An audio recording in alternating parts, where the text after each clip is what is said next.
Desde inicios del siglo, Estados Unidos expandió su territorio hacia el oeste y el sur.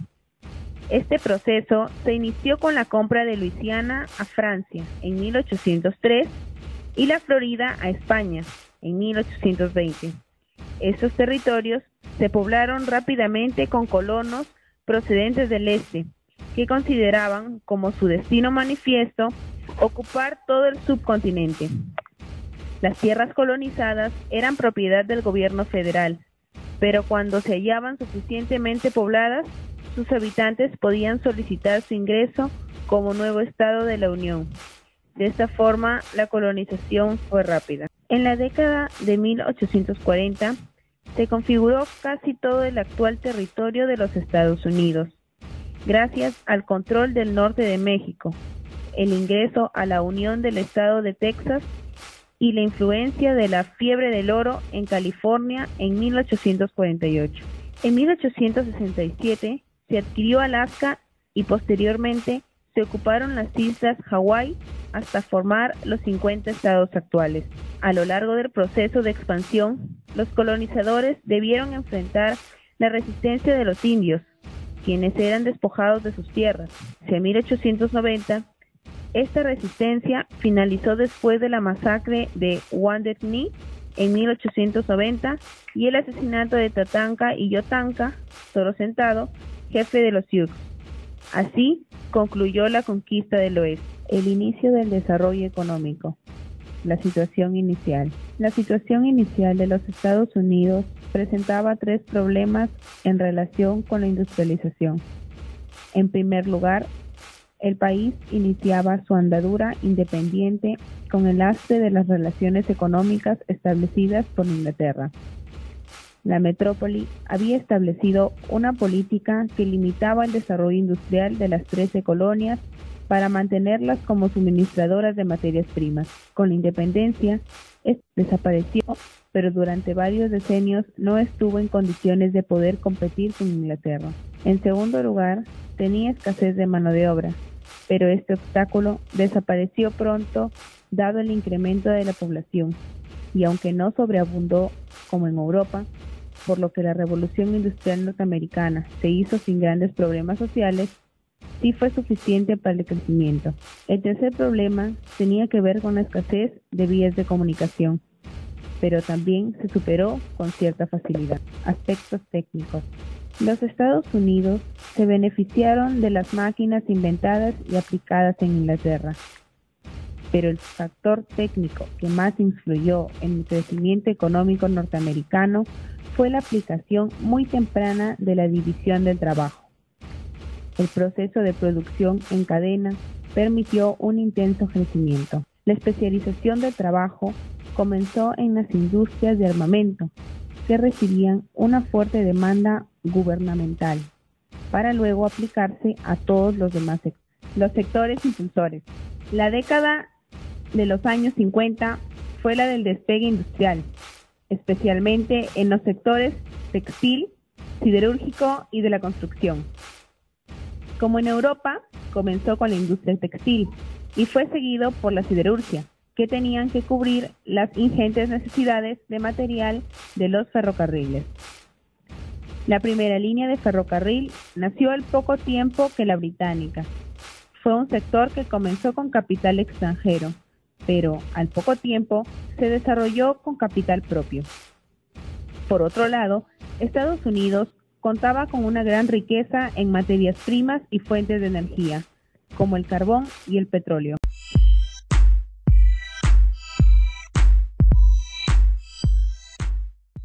En la segunda mitad del siglo XIX, Estados Unidos tomó el relevo de Inglaterra como país líder en productividad.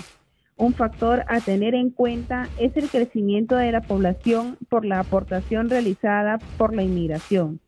La escasez de mano de obra en relación a los recursos naturales dio lugar a salarios altos que motivaron la llegada de inmigrantes procedentes de Europa, atraídos en parte por ese diferencial salarial. Asimismo, la tasa de crecimiento natural fue muy elevada, desde los 23.2 millones de habitantes que había en 1850 Los Estados Unidos alcanzaron los 76 millones en apenas 50 años. Este desarrollo demográfico impulsó la formación de un importante mercado interno, posible gracias también a una adecuada red de transporte. La amplia extensión territorial fue otro de los factores determinantes del liderazgo estadounidense. La gran cantidad y variedad de recursos naturales tuvo como consecuencia un alto grado de especialización regional. Además, esta abundancia de recursos impulsó la introducción de maquinaria para suplir de alguna manera la escasez de mano de obra. Estos factores permitieron la distribución de la población en todo el territorio y disminuyeron los costos de transporte, lo que favoreció el comercio interregional y desarrolló el mercado interno. Sin embargo, este desarrollo no seguía un modelo uniforme. Los estados del norte eran los más industrializados y promovían una política proteccionista que alentase el desarrollo industrial a partir del auge del mercado interno.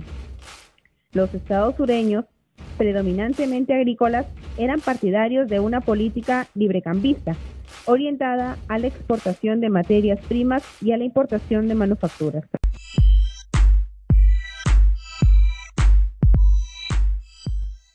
Las diferencias entre el norte y el sur también se tradujeron en proyectos políticos diferentes. Los norteños eran demócratas, antiesclavistas y defensores del sufragio universal. Los del sur, aristocráticos y partidarios de la esclavitud. Asimismo, mientras que el norte era partidario de una federación de estados con un poder central fuerte, el sur reivindicaba un sistema confederado con alto grado de autonomía de los estados integrantes. En esas circunstancias, la elección de Abraham Lincoln como presidente en 1860 irritó a los estados sureños, pues este era abolicionista, es decir, partidario de la eliminación de la esclavitud. El estado de Carolina del Sur se separó de la Unión y pronto lo siguieron otros 10 estados, los que conformaron una confederación. El presidente Lincoln, político estadounidense y primero en el Partido Republicano, y el Congreso sostuvieron que ningún estado tenía derecho de separarse. Por lo tanto, los estados sureños fueron considerados rebeldes y se determinó que debían ser sometidos por la fuerza. Así empezó la guerra. Las causas fueron económicas, políticas y sociales. En las económicas, el sur no podía concebir una agricultura sin esclavos y se veía incapaz de seguir llevando a cabo el mismo sistema económico del país, prescindiendo de la mano de obra que no era remunerada y que tenía como única misión el trabajo. Además a esto se le sumaba que las peticiones de proteccionismo del norte les hacían tener que comprar productos industriales. Surgen entonces los dos bandos que llevarán a cabo la guerra. Por un lado, los nordistas o federales, más conocidos como yanquis, que creían en la unidad indivisible de la República. Y por otro lado, los sudistas o confederados, que defendían que era un contrato libre que podían abolir en cualquier momento. Ku Klux Klan. La primera encarnación del Klan fue fundada a finales de 1865 por veteranos del Ejército Confederado de Estados Unidos, que, después de la Guerra de Secesión, quisieron resistirse a la reconstrucción. La organización adoptó rápidamente métodos violentos para conseguir sus fines. El Ku Klux Klan buscó el control político y social de los esclavos liberados. En particular, intentó socavar la educación, el avance económico, el derecho a portar armas y los derechos electorales de los negros. Sin embargo, el Klan no se limitó a actuar contra estas etnias, pues los republicanos del sur también fueron blanco de sus tácticas intimidatorias. El liderazgo del presidente Lincoln, quien en 1863 decretó la abolición de la esclavitud en todos los Estados Unidos, fue determinante. Sin embargo, el 14 de abril de 1865 Lincoln fue asesinado de un disparo.